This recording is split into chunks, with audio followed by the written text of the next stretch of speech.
Marami tayong kagustuhan sa ating buhay at ang unang-una dyan ay ang magkaroon ng maraming pera. Pero ikaw, handa ka bang magnakaw sa mga taong nagtitiwala sa'yo para lamang mabili ang mga kagustuhan mo? May kilala ka bang tao na malikot ang kamay? Kung ganon, ay tunghayan mo ang istoryang ito na tiyak ay kapupulutan mo ng aral. Napagdesisyonan ng mag-asawang Mrs. Almeda at Mr. Samson na ampunin ang anak ng isa nilang katulong. Matagal kasing nagsilbi sa kanila si Manang Lolita, kaso nga lang ay binawian na ito ng buhay. Mabait naman ang anak nitong si Selena at kahit pinag-aaral nila ito ay tumutulong pa rin ito sa mga gawaing bahay.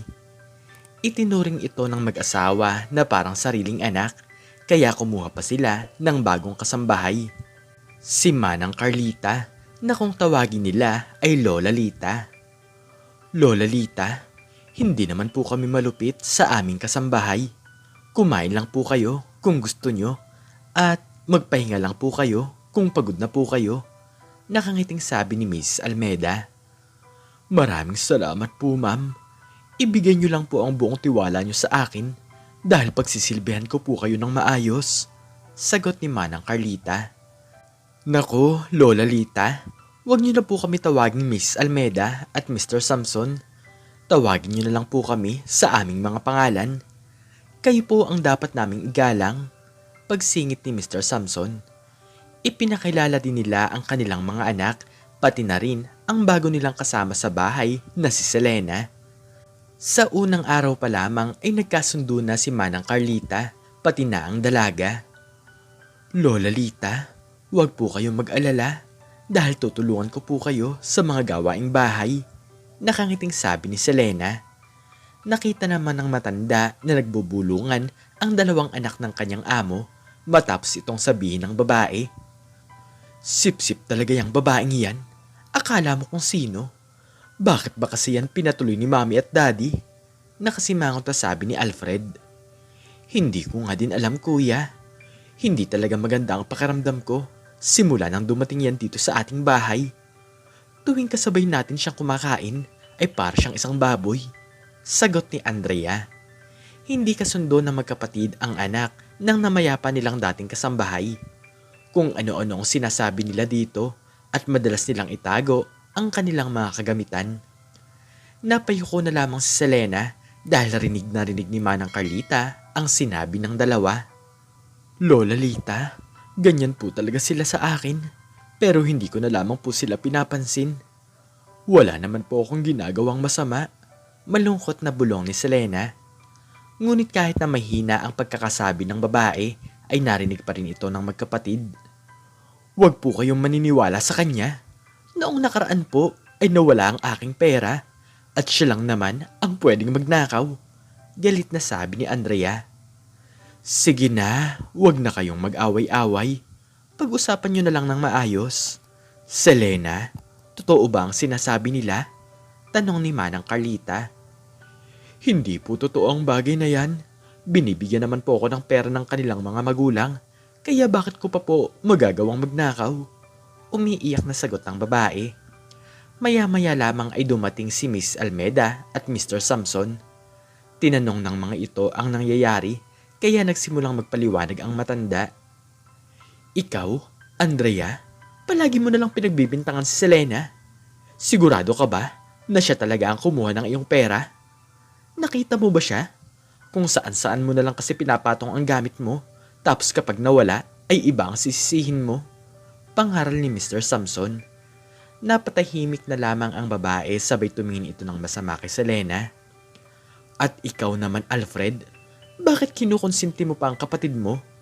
Hindi ba dapat bilang kuya ay ikaw ang nagtuturo sa kanya ng tama? Dagdag ni Mrs. Almeda. Napabuntong hininga na lamang ang magkapatid nang masarmunan sila ng kanilang mga magulang. Si Selena naman ay patuloy sa kanyang pag-iyak nang dahil sa pagbibintang ng magkapatid. Lumipas pa ang mga buwan ay palagi na lamang nawawalan ng gamit si Andrea. Pati na ang kanyang mga damit ay unti-unti na lamang nagkukulang. Nang dahil doon ay nananatiling malayo ang loob nila kay Selena. Malakas talaga ang kutob ko na ninanakaw ni Selena ang mga gamit ko. Wala pa si Lola Lita, ay nangyayari na ang bagay na to. Simula nang dumating ang babaeng yan. Inis na sabi ni Andrea sa kanyang kuya. Hindi ko na nga din maintindihan kung bakit pinagkakatiwalaan pa yan ni Mami at Daddy. Nawala nga rin yung 1,000 ko sa cabinet. Tinabi ko na pero nakuha niya pa rin. Isang araw ay mahuhuli din siya. Seryosong sagot ni Alfred. Awang-awa na talaga si Manang Carlita kay Selena. Sobrang bait kasi ng babaeng ito at wala itong ibang ginawa kundi ang tulungan siya sa mga gawaing bahay. Hindi tulad ng magkapatid na walang ginawa kundi ang magpasarap. Kawawa naman talaga si Selena. Ano kaya ang pwede kong gawin para malaman ko kung totoo ba ang sinasabi nila? Tanong ni Manang Carlita sa kanyang isipan. Para sa matanda kasi ay sumosobra na ang pambibintang ni Andrea at Alfred. Ang gusto niya ay ang magkaayos ang lahat, ngunit wala naman siyang magawa dahil iniisip niya na kasambahay lamang siya roon. Palagi ring wala si Miss Almeda at Mr. Samson dahil masyadong busy ang dalawa sa kanilang mga trabaho. Isang araw ay umuwi si Andrea, Alfred at Selena galing sa kanilang eskwelahan. Nagulat na lamang sila nang marinig nila ang sigaw ni Manang Carlita at nakahawak ito sa kanyang mga mata. Lola Lita, ano po ang nangyari sa inyo? Nag-aalalang tanong ni Andrea. May kemikal na sumirit sa aking mga mata at hindi ako makakita. Sagot ng matanda. Tara na po at dadalhin na po namin kayo sa ospital para po maaga kayong magamot. Dagdag ni Alfred. Hindi naman makapagsalita si Selena at nakikita nila ang naaawa nitong muka. Hindi na kailangan. Ayaw kong magkaroon ng gastusin dahil umaas sa akin ang aking pamilya. Malungkot na sabi ni Manang Carlita. Kahit anong pilit nila dito ay ayaw nitong magpatingin sa doktor. Sinabihan din sila nito na isikreto ito sa kanilang mga magulang. Napaniwala ni Manang Carlita ang 2 dalaga at 1 binata na totoong hindi siya nakakakita. Ang akala talaga ng mga ito ay naaksidente siya kaya naging matagumpay siya sa kanyang plano. Kinabukasan ay wala pa rin si Miss Almeda at Mr. Samson kaya may oras siya upang malaman kung sino talaga ang kumukuha ng pera at mga gamit na hindi naman sa kanya. Sa wakas ay mapapatunayan ko na rin na wala talagang kasalanan si Selena. Lalabas na din ang katotohanan kung sino talaga ang magnanakaw, sabi ni Manang Carlita. Habang nasa eskwelahan ang mga bata ay naglagay ng pera si Manang Carlita sa ibabaw ng kabinet. Ipinatong din ng matanda ang magandang damit ni Andrea sa ibabaw ng lamesa. Unang dumating si Alfred at napansin ni Manang Carlita na nakatingin ito sa pera, pati na rin sa damit ng kanyang kapatid. Ay nako, ano ba naman yan si Andrea? Ang gulo niya talaga sa gamit, tapos pakalat-kalat pa ang kanyang pera. Lola Lita, kumain na po ba kayo? Pupunta po muna ako sa aking kwarto dahil pagod na po ako. Nanghihinang sabi ni Alfred. Huwag mo na akong isipin, kumain na naman ako.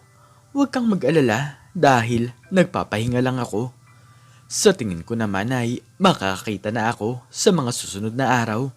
Positibong sagot ng matanda. Ang sunod na dumating ay si Selena.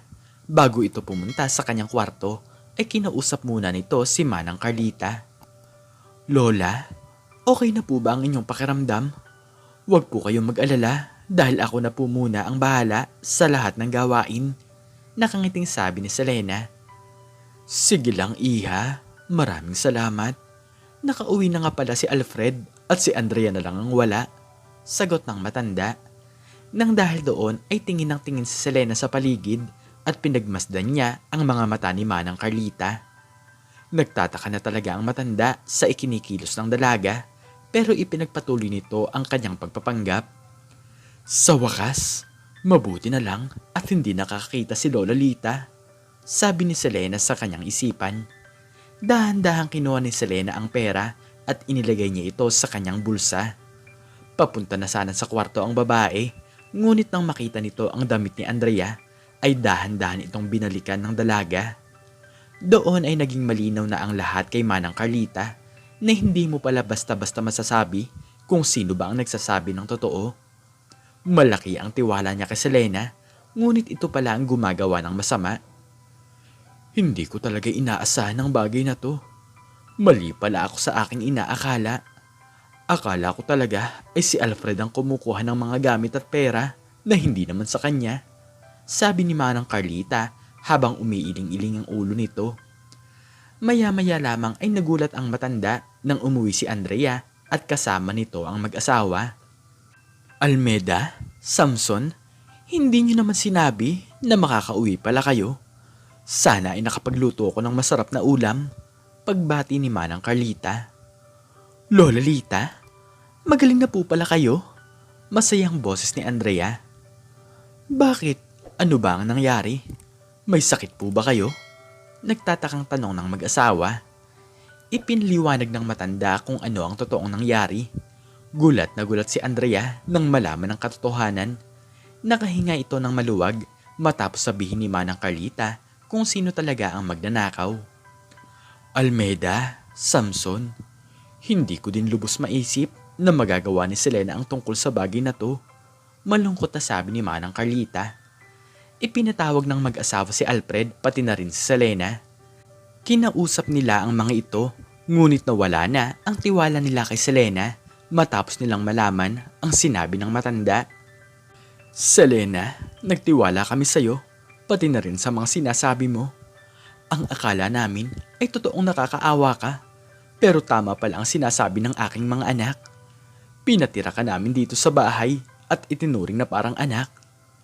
Pasensya ka na pero bukas na bukas din ay ihahatid ka na namin sa inyong probinsya. Malungkot na sabi ni Mrs. Almeda. Doon ay nakita nila ang totoong ugali ni Selena. Sa araw din na yun ay bigla ang umalis ang babae at hindi man lang ito nagpasalamat. Lumipas sa mga araw ay nalaman nila na mapagkakatiwalaan talaga si Manang Carlita. Nang dahil sa ginawa nito ay dinagdagan nila ang sweldo ng matanda. Malapit na ang araw ng Kapaskuhan kaya tripleng sweldo ang ibinigay nila kay Manang Carlita. Simula nang mawala si Selena ay wala na silang nawawalang gamit at pera. Masayang-masaya ang kanilang pamilya at nalaman din ng matanda na mabubuti palang tao si Alfred at Andrea. Sa buhay natin ay hindi mo talaga malalaman kung sino talaga ang mabuti at masama. Hindi mo kasi ito makikita base sa anyo at itsura. Ang importante ay palagi kang maging tapat at maging mabuti sa iyong kapwa. Kung ano man ang gawin mo sa iba, tandaan mo na babalik din ito sa iyo. Ikaw, anong natutunan mo sa istoryang ito? I-comment mo sa baba ang iyong natutunan. At hanggang dito na lamang po nagtatapos ang aking istorya at sana po ay nagustuhan nyo ito. Please like, share, and subscribe and click the notification bell para lagi kang updated sa mga bago kong istorya. Muli ay maraming salamat po at God bless us all.